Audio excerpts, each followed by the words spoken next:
aplausos, você pode aplaudir.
Na presença de Deus, de Cristo Jesus, que há de julgar os vivos e os mortos, eu o exorto solenemente. Timóteo, pregue a palavra.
Que diz a segunda carta de Paulo ao jovem Timóteo. Absolutamente tudo que diz a segunda carta de Paulo ao jovem Timóteo.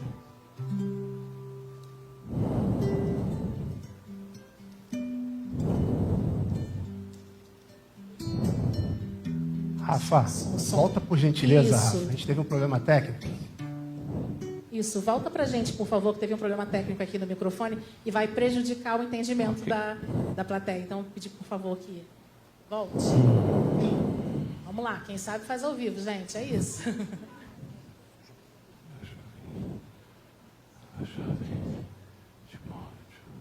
Na presença de Deus e de Cristo Jesus.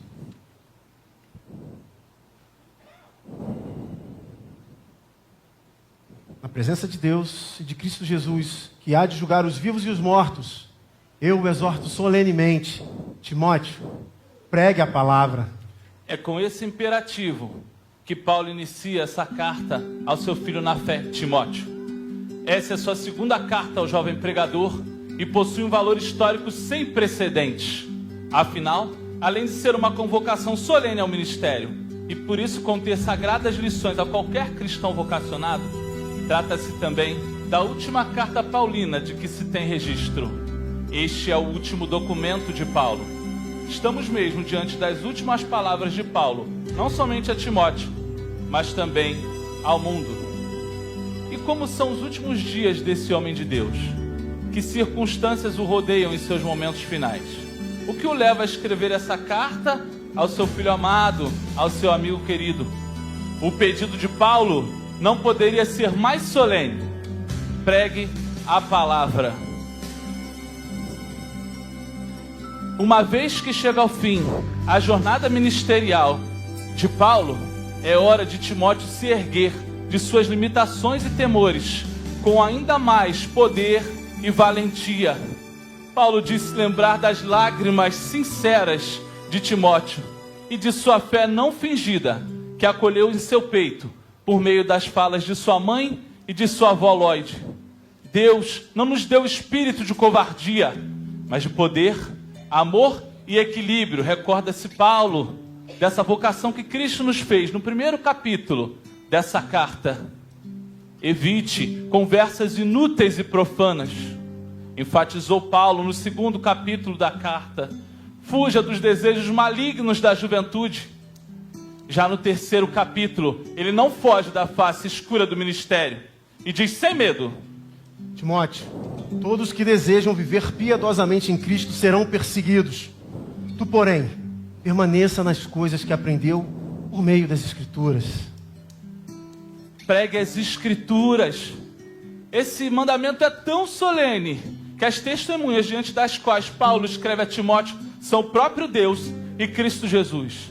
Muitos não acreditavam no ministério de Timóteo, mas não era hora de se entristecer.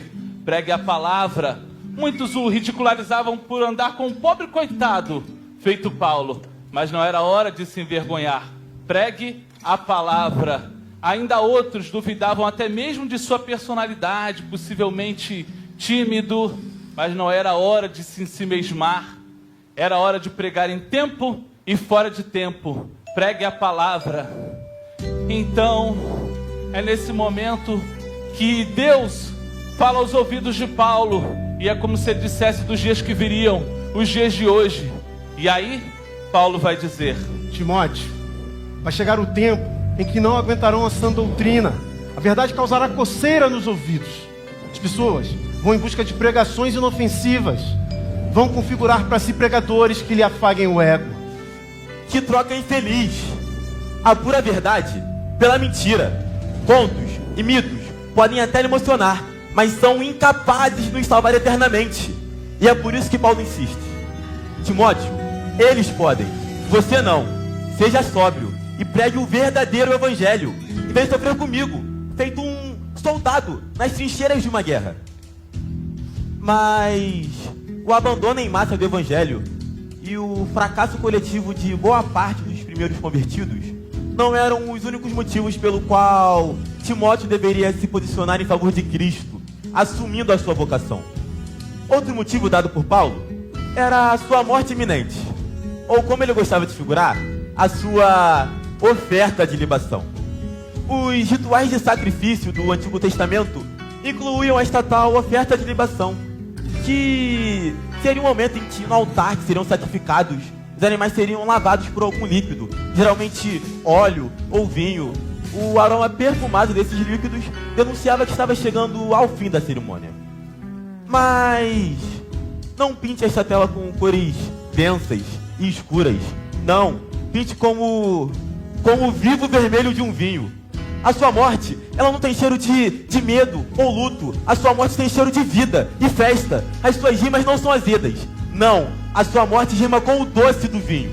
E este é precisamente o convite de Paulo a Timóteo: vem sofrer comigo.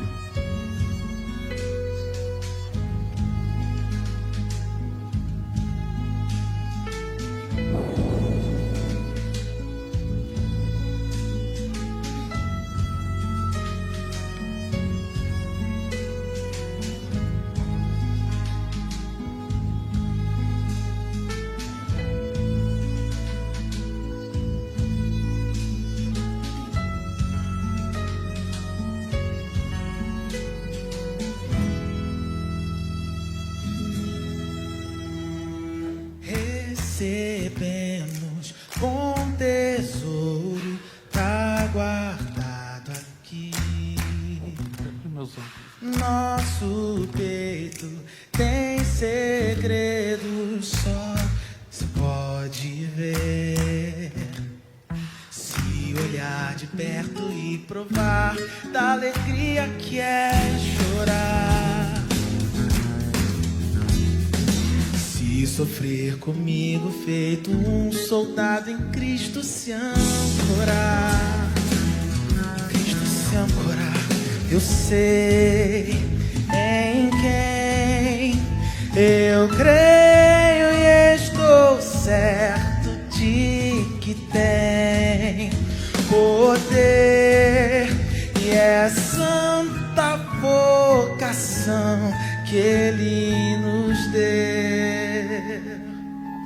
Acreditar no Evangelho é ir e caminhar seguro até sozinho. Acreditar no Evangelho é ir e caminhar seguro até sozinho.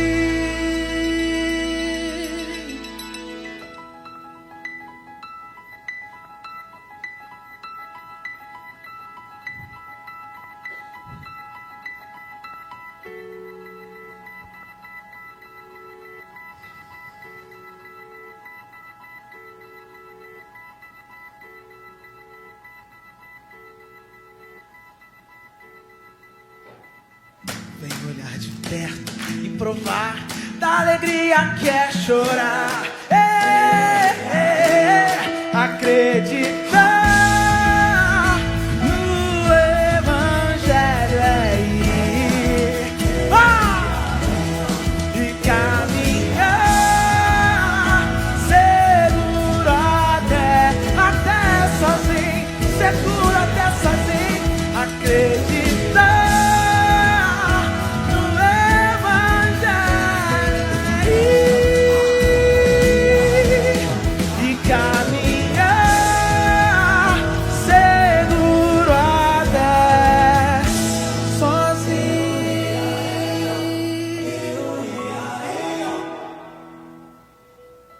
Vem depressa ao meu encontro, pois Demas, amando este mundo, abandonou-me. Crescente foi para a Galácia, Tito para a Dalmácia. Só Lucas está comigo.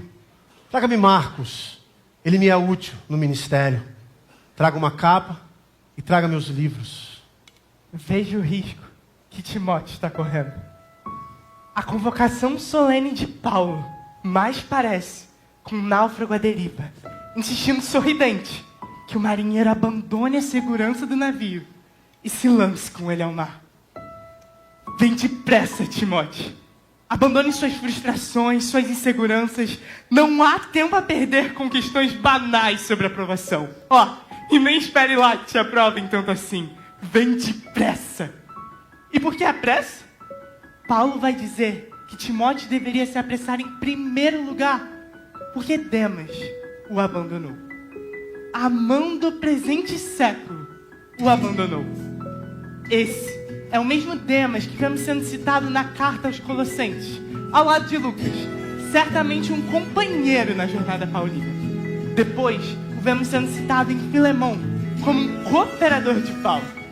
Aqui, onde se encerra sua jornada, o vemos recebendo um dos piores adjetivos que um cristão poderia receber: fujão. Agora veja, se Demas abandonou o Evangelho por amar aquele século primitivo, quais seriam as nossas chances? Como me certificar que eu não seja tomado como um daqueles que cooperam na causa nobre do Evangelho e fogem na hora da morte, feito aqueles que seguiram a Jesus, mas na hora de provar seu sangue e comer seu corpo, se recusaram? Como Timóteo permaneceu, como eu poderia permanecer. Mas Paulo vai lembrar ainda nessa carta que o sucesso não está garantido na força do nosso braço. Não, mas na graça, o favor imerecido de Cristo. E é por essa graça que Pedro bradou uma das afirmações áureas da fé cristã: como eu fugiria? Para onde eu iria se só tu tens as palavras de vida eterna? Mas o abandono de Demas não foi a única razão pela qual Paulo pediu que Timóteo se apressasse. Não, ele vai dizer que Crescente foi para a Galácia, Tito para a Dalmácia, mas aqui a gente não está falando de abandono de fé. A gente está falando sobre desdobrar-se em tantos quantos podiam, porque existia uma demanda gigante. Os campos estavam brancos, mas poucos eram ceifeiros. E aqueles que se mantinham fiéis ao Evangelho se desdobravam. E é por isso que Paulo vai dizer: Timóteo, Eu sei que você tá aí em Éfeso, cuidando da igreja, mas a sua presença aqui se fez muito necessária. Então vem, porque os campos estão brancos. Embora eu tenha crescido na igreja, nunca vi missionário nenhum dizer que seu campo de trabalho está cheio de mão de obra. Porque é sempre o contrário que se vê. Porque a obra de Deus se faz assim, em absoluta dependência, rogando ao Senhor da Seara que envie trabalhadores depressa. A obra de Deus vai ser sempre maior do que eu me julgo capaz de suportar. Veja Paulo, o grandioso Paulo, era falho, por vezes inflexível. No começo da sua jornada, teve seus problemas com o jovem Marcos, seus milindres.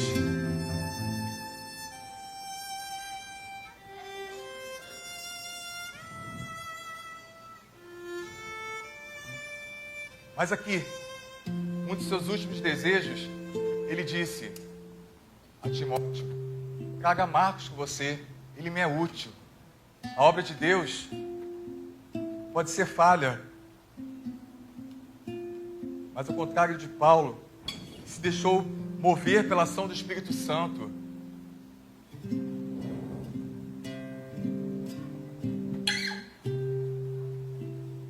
algum Paulo já te machucou por aí? Perdoe. E algum Marcos já lhe tirou do sério? Espere. Talvez ao final ele seja útil na obra de Deus.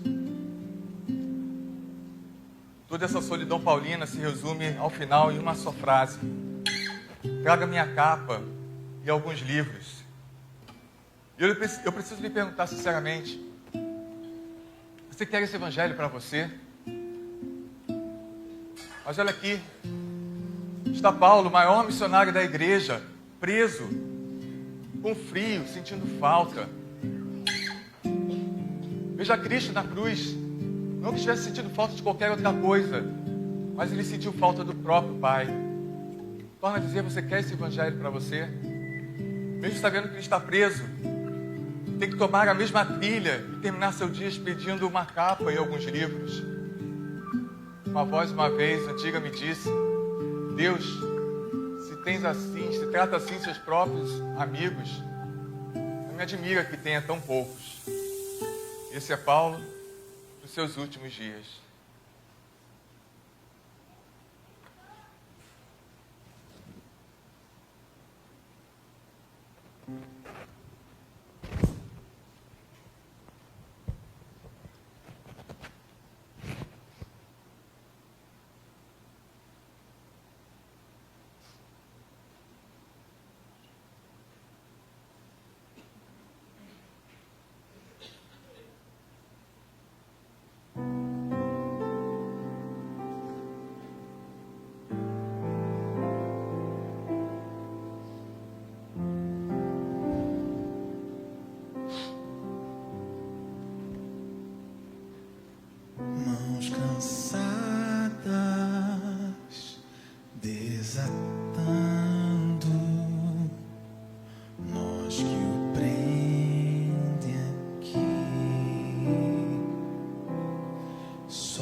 inverno não perdem um sorrir,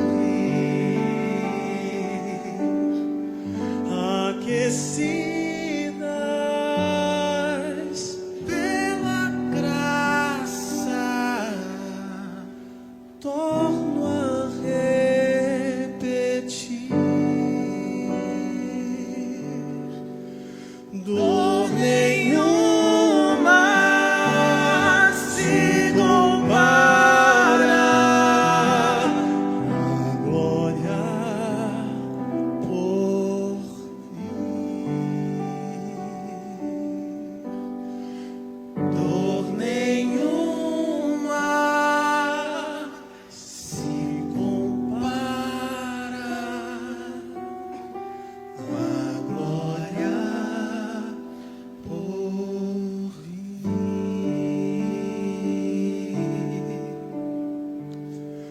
Dor nenhuma,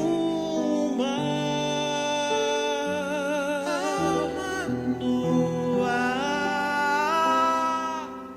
tô chegando aí.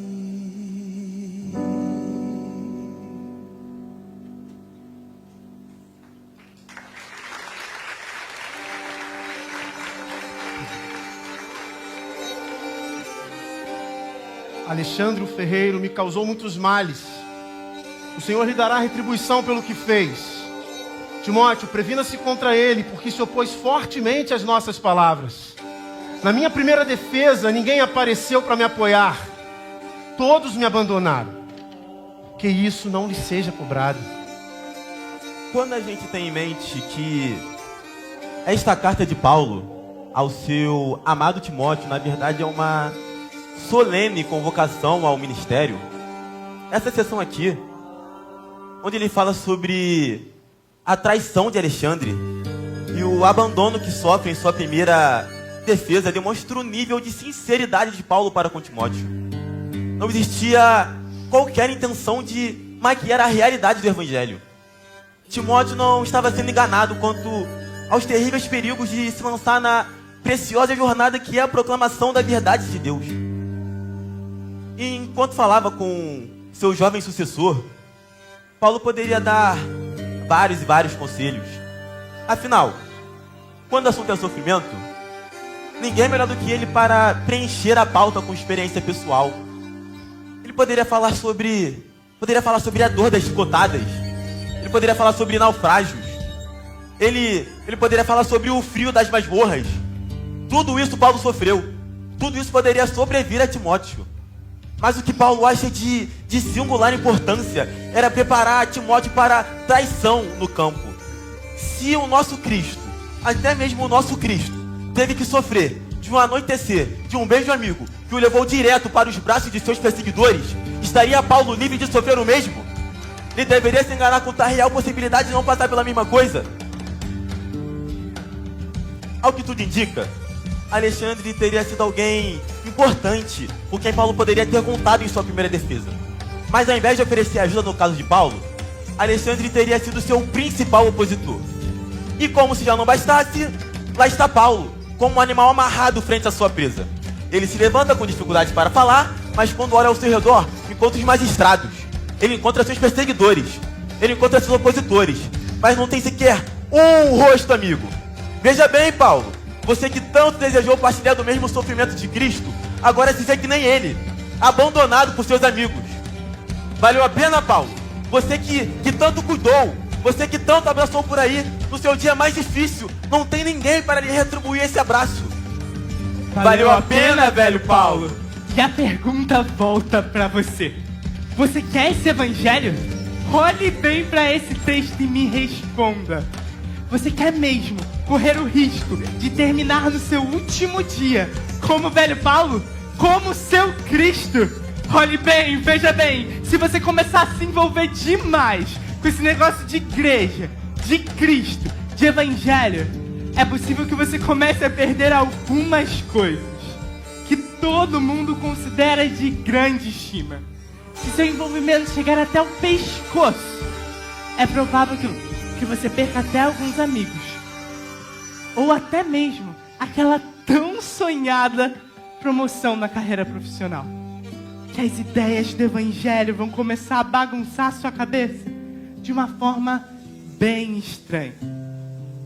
Você quer esse evangelho? Se chegar ao ponto de submergir no oceano do evangelho, a ponto de não saber mais aonde está Cristo e quem é você. Você quer mesmo esse evangelho?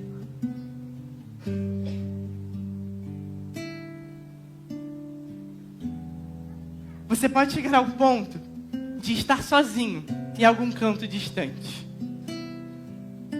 escrevendo uma carta a um amigo. Ei, Timóteo, me envia uma capa, me envia alguns livros. Mas as escrituras garantem que não existe nenhum dia sequer que você não viva na presença do mesmo Cristo que o acolheu, que com um olhar compassivo o viu. Então é por isso que Timóteo vai dizer, que Paulo vai dizer: Mas o Senhor permaneceu ao meu lado e me deu forças, para que por mim a mensagem fosse plenamente proclamada. O Senhor me livrará de toda obra maligna. O Senhor me levará a salvo para o seu reino celestial. A Ele seja a honra e a glória para todos sempre. Amém. O convite de Paulo a Timóteo não era que ele se lançasse em absoluta insegurança no mar revolto. Não. Era absolutamente o contrário.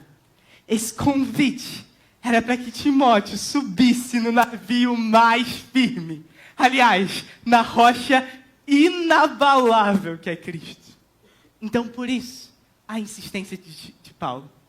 Timóteo, eles podem regredir. Vai acontecer de um te ferir, do outro de te trair. Eles podem até chegar a virar as costas para o evangelho que você proclama.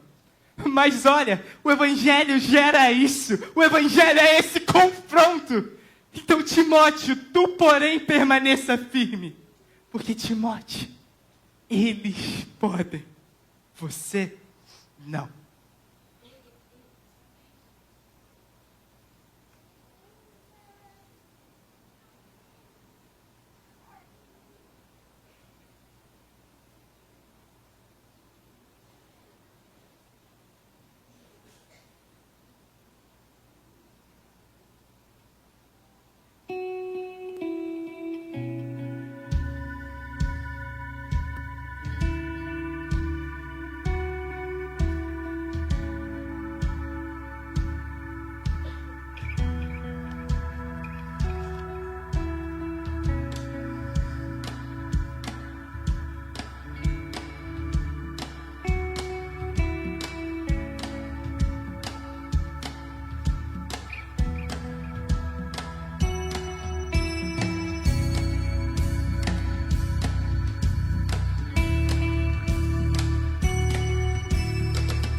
dançando com seus mestres em santo chão. Cada um em desprezo abandona o outro. Cada um desespero, só se abraça é pouco. Não tem céu, teto, chão, verdade presa na escuridão. Oh, na escuridão.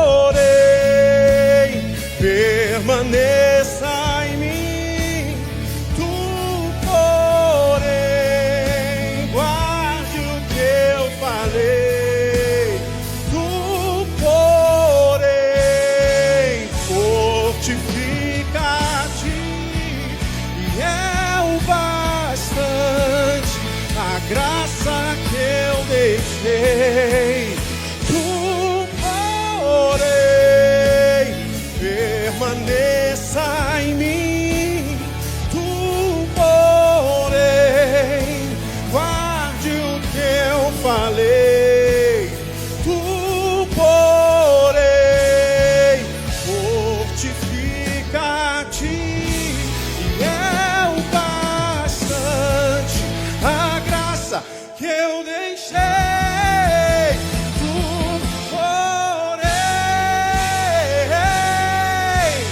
vão ser muitos, tu, porém, eles podem, tu, porém, vão ser muitos, tu, porém, ser fiel até o fim só vem, traz a capa e também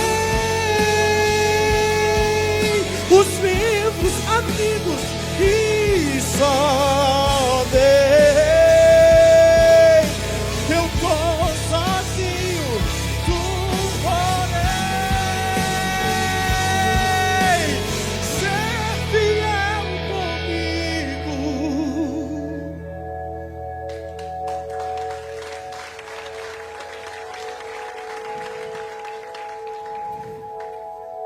E se perder tudo que tu tens aí, se alegre então por saber Deus está aí.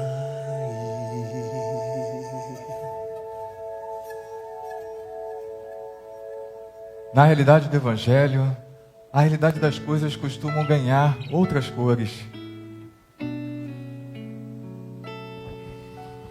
Morte aqui tem cheiro de vida. O choro ganha contornos amarelos e ressoa festivo. Na realidade do Evangelho, na realidade subversiva do Evangelho, é dando que se recebe. Eu sei que eu e você fomos treinados para reter. E sucesso para a gente é retenção em massa. Mas veja, o sucesso de Cristo na cruz foi medido pelo nível do seu esvaziamento.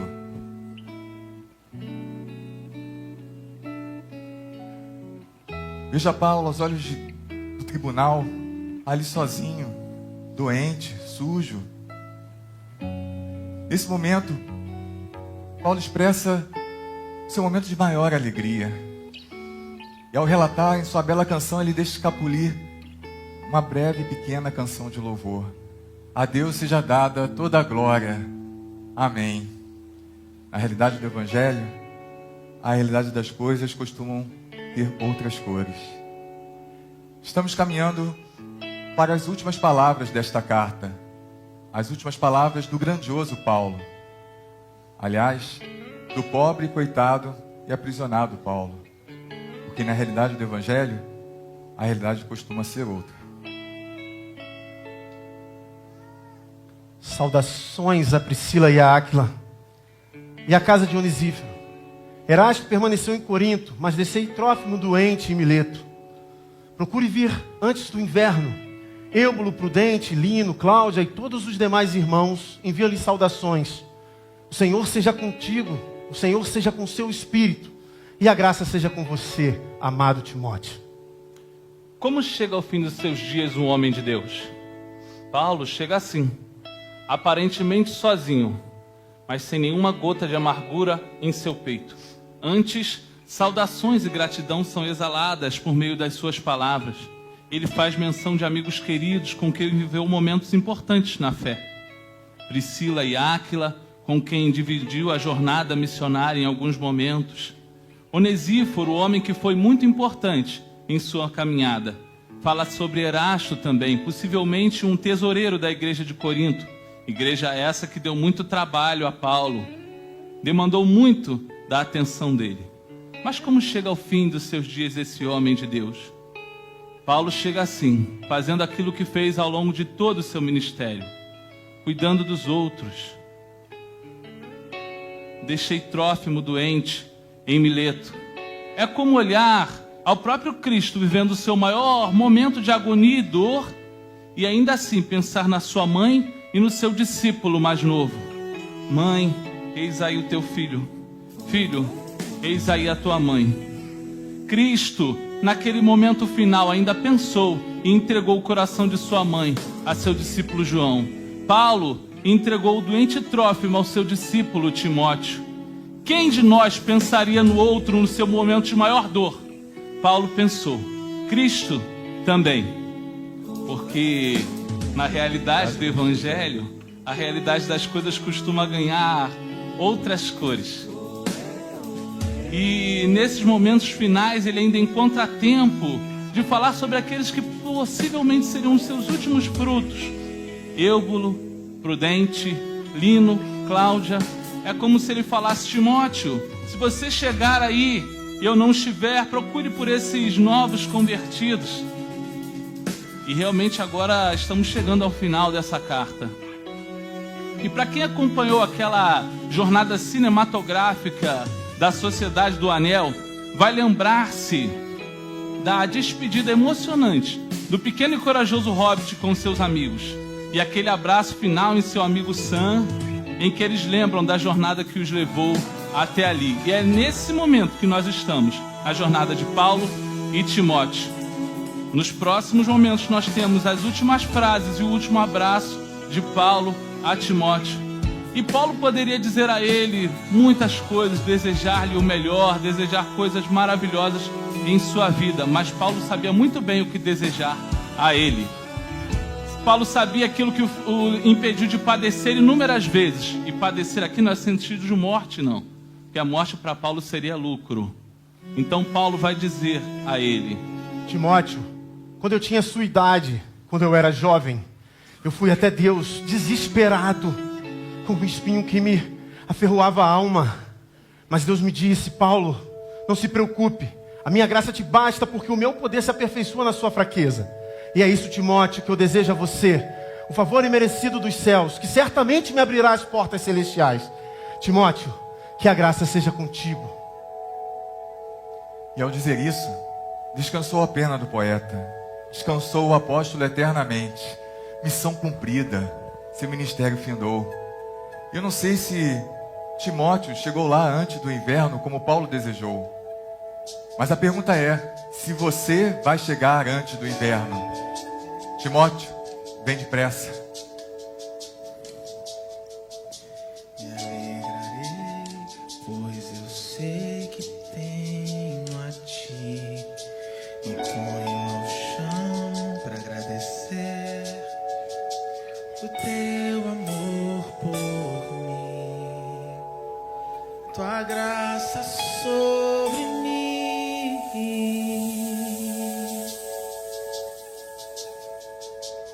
Todos os dias minha beleza será o errar.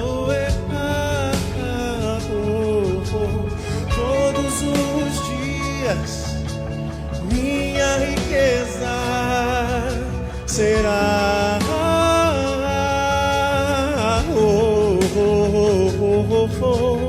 todos os dias a minha glória será o Senhor, será o Senhor. Se eu perder tudo que tenho aqui, me alegrarei, pois eu sei que tenho a ti. Me ponho ao chão pra agradecer o teu amor por mim, tua graça sobre mim. E se eu perder tudo que tenho aqui, me lembre só mais uma vez, tenho a ti. Me prostro ao chão pra agradecer o teu amor.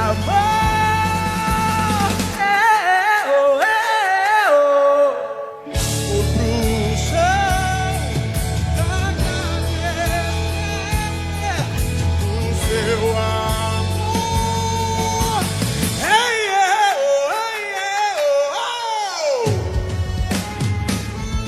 Eu vou pro chão pra agradecer o teu amor.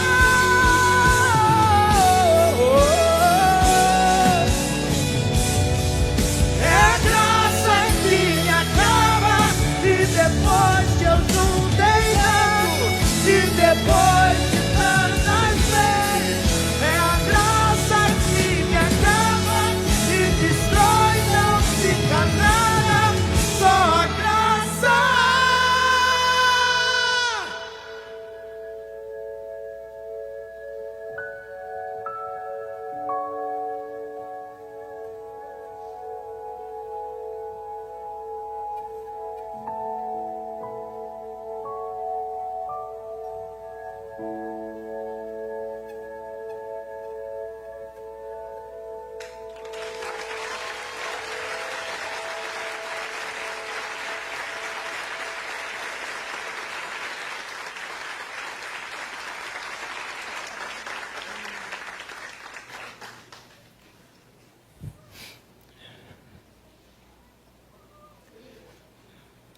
Não tenho medo de acabar a minha jornada como um velho encarcerado. Eu tenho medo de passar a minha juventude como um empresário de sucesso sem uma vida com sentido.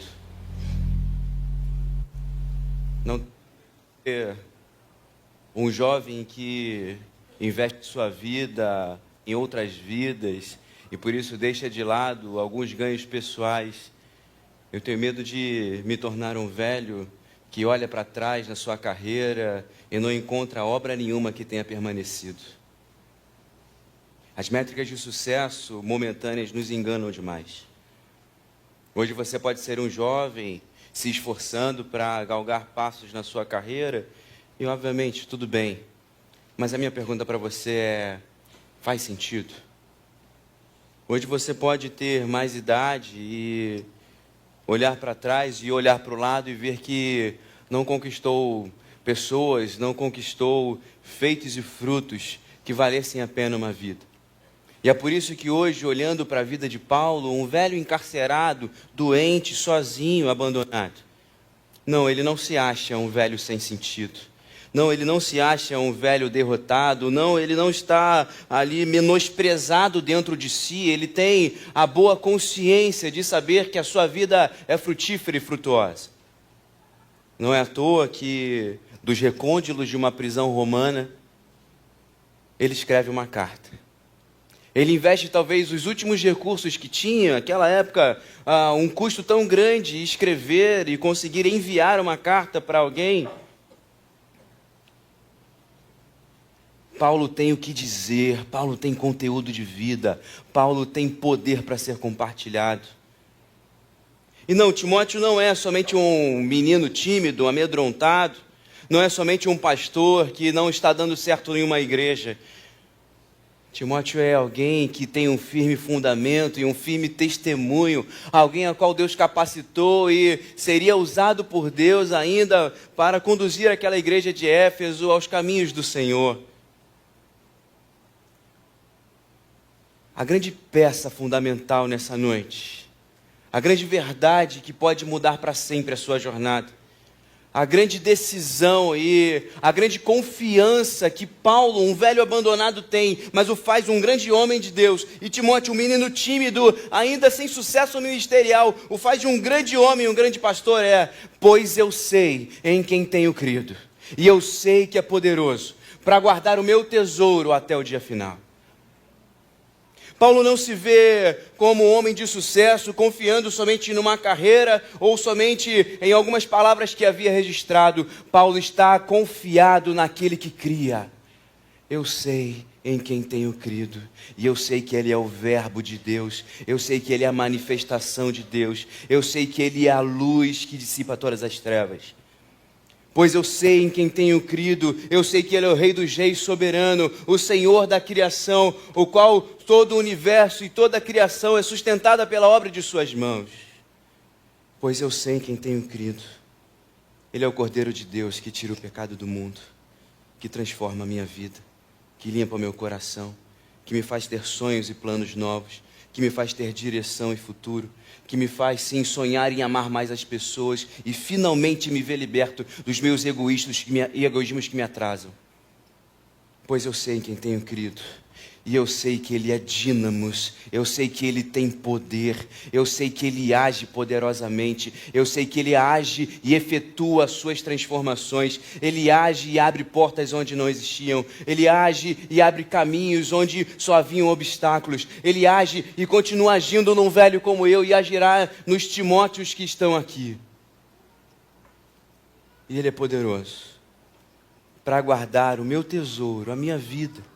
Tudo que eu sou está guardado nele. E o convite de Paulo a Timóteo é: tudo o que lhe foi confiado, guarda-o a partir do Espírito Santo que habita em você. Porque Paulo tem essa plena convicção. A minha vida, ela está guardada. A sua pode contabilizar sucessos momentâneos. Pode contabilizar likes, seguidores, valores na conta bancária ou títulos no mundo acadêmico. Mas isso não está guardado em lugar nenhum. Isso perece quando você perecer. Paulo está se despedindo de Timóteo e diz: o meu tesouro está guardado. Meu tesouro está colocado para sempre. O meu tesouro não tem fim, porque ele está guardado em Cristo Jesus.